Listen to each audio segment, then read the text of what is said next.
आज के वीडियो के अंदर आप लोगों को बताया जाएगा कि किस प्रकार राजा दशरथ की मृत्यु हुई। तो दोस्तों वीडियो को स्टार्ट करते हैं।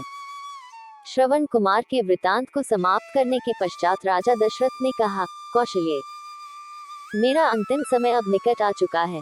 मुझे अब इन नेत्रों से कुछ भी दिखाई नहीं दे रहा। राम को अब मैं कभी नहीं देख सकूंगा। मेरी समस्त इंद्रियां मुझसे विदा हो रही हैं। मेरी चेतना शून्य हो रही है। हा राम, हा लक्ष्मण, हा पुत्र, हा सीता, हाय कुलघातिनी कई। कहते कहते राजा दशरथ की वाणी थम गई, श्वास उखड़ गए और उनके प्राण पखेरु उड़ गए। उनके प्राण निकलते ही रानी कौसल्या पछाड़ खाकर भूमि पर गिर पड़ी। सुमित्रा आदि रानियां तथा अन्य स्त्रियां भी सिर पीट पीट कर विलाप करने लगी। समस्त अंतःपुर में करुणाजनक क्रंदन गूंजने लगा। सदैव सुख समृद्धि से भरे रहने वाला राजप्रासाद दुख का आगार बन गया। चैतन्य होने पर कौसल्या ने अपने पति का मस्तिष्क अपनी जंघाओं पर रख लिया और विलाप करते हुए बोली, हा दुष्ट कैकेयी, तेरी कामना पूरी हुई।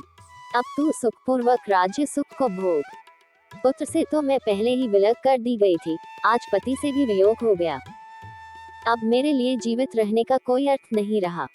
कैकेयी की राजकुमारी ने आज कौशल का नाश कर दिया है। मेरे पुत्र और पुत्रवधू अनाथों की भांति वनों में भटक रहे हैं। अयोध्यापति तो हम सबको छोड़कर चले गए। अब मिथिलापति भी सीता के दुख से दुखी होकर अधिक दिन जीवित नहीं रह पाएंगे। हा कैकेयी, तूने 2 कुलों का नाश कर दिया। कौसल्या महाराज दशरथ के शरीर से लिपकर फिर मूर्छित हो गई। प्रातःकाल होने पर रोते हुए मंत्रियों ने राजा के शरीर को तेल के कुंड में रख दिया। राम के वियोग से पूर्व में ही पीड़ित अयोध्या वासियों को महाराज की मृत्यु के समाचार ने और भी दुखी बना दिया। राजा की मृत्यु के समाचार प्राप्त होते ही समस्त व्यथित मंत्री, दरबारी, मार्कंडेय, मौदगल, वामदेव, कश्यप तथा जाबाली वशिष्ठ के आश्रम में एकत्रित हुए। उन्होंने ऋषि वशिष्ठ से कहा, हे महर्षि, राज सिंहासन रिक्त नहीं रह सकता, अतः किसी रघुवंशी को सिंहासनाधीन कीजिए। शीघ्रातिशीघ्र अयोध्या के सिंहासन को सुरक्षित रखने का प्रबंध कीजिए, अन्यथा किसी शत्रु राजा के मन में अयोध्या पर आक्रमण करने का विचार उठ सकता है। वशिष्ठ जी ने कहा, आप लोगों का कथन सत्य है। स्वर्गीय महाराज के द्वारा भरत को राज्य का उत्तराधिकारी घोषित किया ही जा चुका है, अतः मैं भरत को उनके नाना के यहाँ से बुलाने के लिए अभी ही किसी कुशल दूत को भेजने की व्यवस्था करता हूँ। तत्काल राजगुरु वशिष्ठ ने सिद्धार्थ, विजय, जयंत तथा अशोकनंदन नामक चतुर दूतों को बुलवाकर आज्ञा दी कि शीघ्र कैकेयी जाओ और मेरा ये संदेश भरत और शत्रुघ्न को दो कि तुम्हें अत्यंत आवश्यक कार्य से अभी अयोध्या बुलाया है। ध्यान रखो कि वहां पर राम, लक्ष्मण और सीता को वन भेजने का या महाराज की मृत्यु का वर्णन कदापि मत करना। कोई भी ऐसी बात उनसे मत कहना जिससे उन्हें किसी अनिष्ट की आशंका हो या उनके मन में किसी भी प्रकार के अमंगल का संदेह उत्पन्न हो। राजगुरु वशिष्ठ की आज्ञा पाते ही चारों दूतों ने वायु के समान वेग वाले अश्वों पर सवार होकर कैकेयी देश के लिए प्रस्थान किया। वे मालिनी नदी पार करके हस्तिनापुर होते हुए पहले पांचाल और फिर वहां से शर्दन देश पहुंचे। वहां से वे इक्षुमती नदी को पार करके वाहलिक देश पहुंचे। फिर विपाशा नदी पार करके कैकेयी देश के गिरिव्रज नामक नगर में पहुंच गए।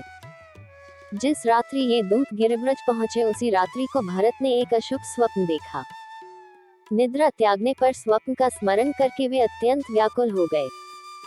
अपने उस स्वप्न के विषय में एक मित्र को बताते हुए उन्होंने कहा, हे सखा, रात्रि में मैंने एक भयानक स्वप्न देखा है। स्वप्न में पिताजी के सिर के बाल खुले थे। वे पर्वत से गिरते हुए गोबर से लथपथ थे और अंजलि से बार बार तेल पी पी कर हंस रहे थे।